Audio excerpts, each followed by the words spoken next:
Hello, ladies and gents, boys and girls, people of all ages, sexualities, and identities, and welcome back to another series review. Today's series review is an oldie but a goodie.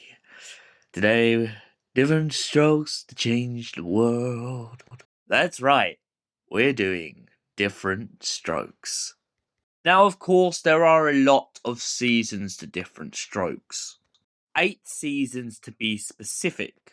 Now, I haven't watched every single season. I've watched season 1, but I've watched bits and pieces of each of the seasons. And one thing is very evident in this series is it tries boldly to do one of the things that a lot of series since have done, and maybe some of the episodes were better in other series, but Diff'rent Strokes is definitely the origin of a lot of modern kind of adaptations of culture and reference, and most importantly, pride in people being who they are. But let's take you back for a sec. Let's take you right back to the very beginning.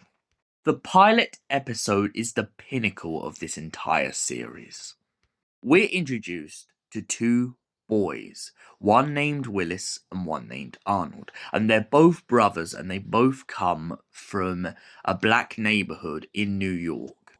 However, due to their current situation, their parents aren't in the picture anymore, and so a rich gentleman known as Mr. Drummin decides to pick them up and adopt them and try and give them a better life.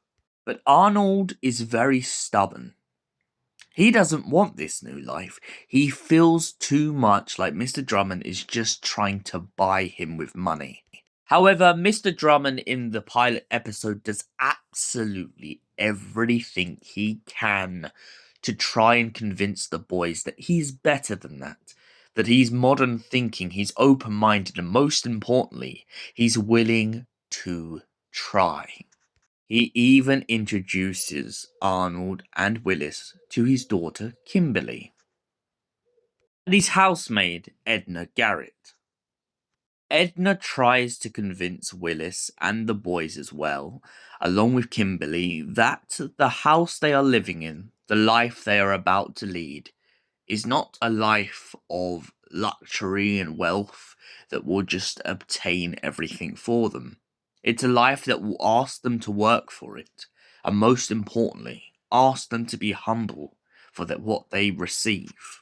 Mr. Drummin tries to do everything in his power to essentially convince the boys in the first episode that he's not just a rich man trying to buy them. And at the end of the episode, he manages to convince them.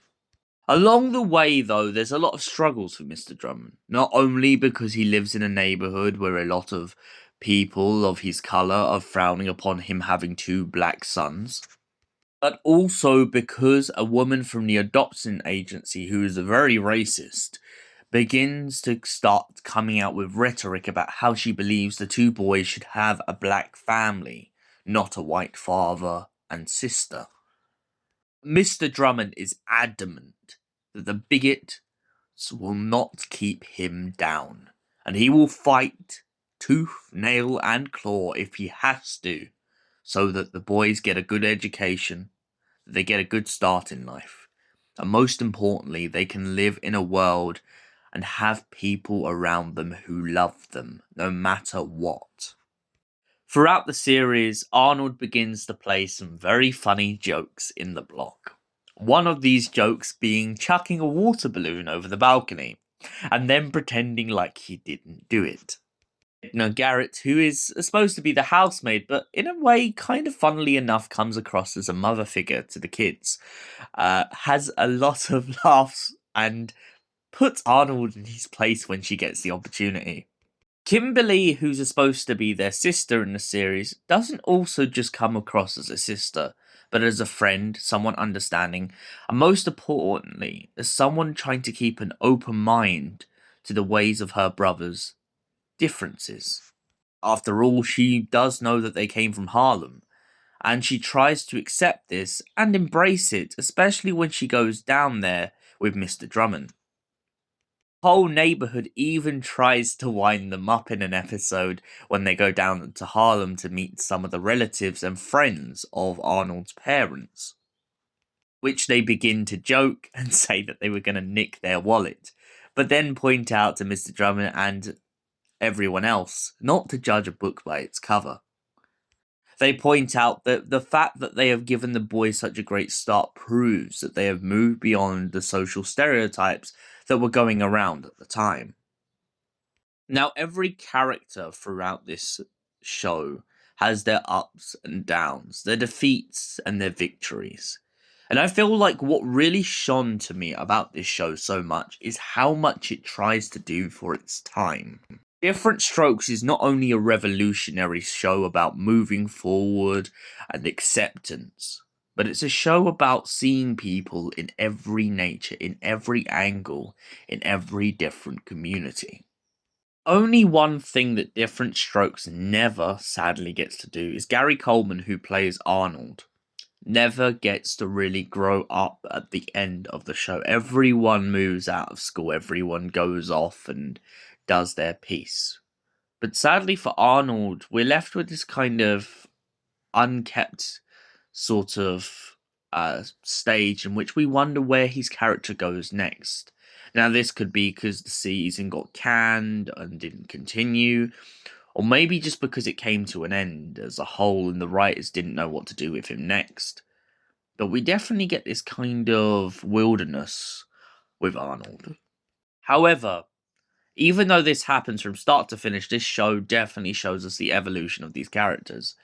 Not only do we go from an Arnold who doesn't want to do anything and someone who, funnily enough, impersonates Mr. T, but we go from this kid who has everyone in the room crowded around him and who loves him, to also seeing him and his brother have a back and forth in which even Willis sometimes starts to feel like the outsider.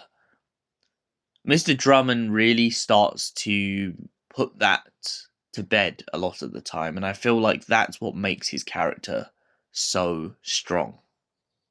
I also feel like the strongness of the entire show is just how brilliant the entire cast are as a whole.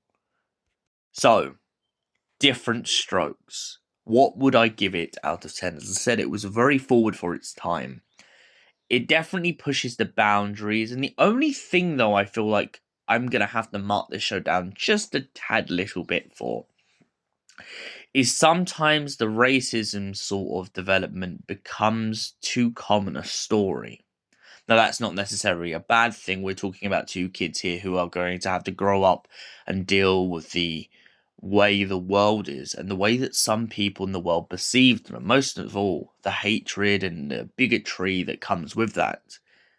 However, I feel like sometimes when it's discussed too often in this show, it begins to put out of place a lot of other sort of situations they could be in, such as bullying, harassment, threats, people just in general getting in their way.